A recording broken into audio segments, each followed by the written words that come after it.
বিএনপির হলগুলোতে যে ছাত্রলীগের নেতাকর্মী আছে, আমরা ফু দিলে 5 মিনিটে টিকতে পারবে। আন্দোলন আসবে, আন্দোলন যাবে, বাংলাদেশ ছাত্রলীগ কিন্তু থাকবে এবং সবকিছুর হিসাব সময় মতো বাংলাদেশ ছাত্রলীগ আদায় করবে। কোটা সংস্কারের দাবিতে গণপদযাত্রায় হামলার অভিযোগ উঠেছে ছাত্রলীগের বিরুদ্ধে।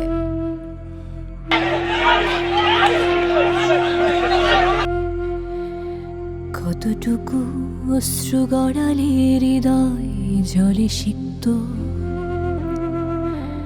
কত প্রদীপ শিখা জ্বালালে জীবন আলো দীপ্ত, কত ব্যথা বুকে চাপালে তাকে বলি আমি ধৈর্য।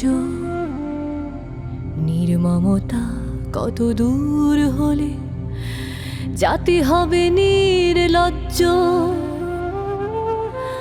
আমি চিৎকার করে কাঁদিতে চাহিয়া করিতে পারিনি চিৎকার।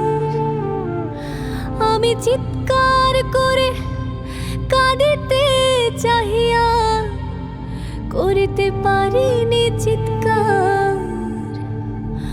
বুকের ব্যথা বুকে চাপাই নিজেকে দিয়েছি ধিক্কার।